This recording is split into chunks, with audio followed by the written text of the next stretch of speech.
it felt validating, like this was what we were trying to say all along. Interfaith Sanctuary's move to a bigger building just got the okay from an Ada County judge. That judge ruled in favor of Interfaith's new homeless shelter and against the neighborhood association opposing the move. Good evening, I'm Shira Matsuzawa. Thank you for joining us here on the News at 10. And this has been a drawn-out legal battle, one that started last year. News Channel 7's Abby Davis talked with Interfaith's executive director about what this ruling means. Abby. Well, Shira, this ruling essentially just means it's all systems go. With this lawsuit out of the way, Jody Peterson-Steiger says they can now devote all their attention toward getting the new shelter up and running. Interfaith Sanctuary's new homeless shelter along State Street now getting the green light. Right now, there are no hurdles. That's because Ada County Judge Cynthia Yee Wallace sided with the nonprofit on Tuesday after a legal dispute with the Veterans Park Neighborhood Association.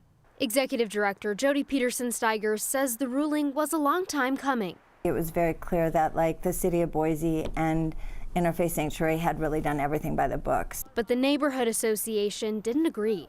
Leaders filed a petition for judicial review in July 2022. Claiming Boise City council members made a mistake when they overturned a previous planning and zoning decision about the shelter.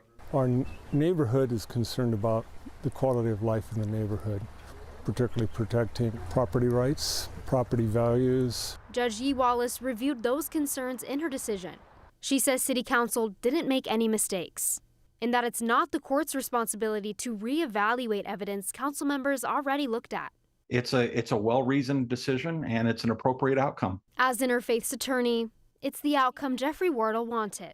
From the very beginning, the argument that the Planning and Zoning Commission got it correct, it just really isn't relevant because the City Council had a basis to uphold our appeal, found our appeal was valid, and issued their own findings and their own conditions. Even though Neighborhood Association board member Brent Matthew isn't happy with the judge's ruling, I think that the City Council did make an error. He's trying to stay positive. I'll do my best to be compassionate. Peterson-Steiger says that willingness goes a long ways. Let's build bridges now and find a way to be really good to each other. Since the green light means the Neighborhood Association will soon have some new neighbors.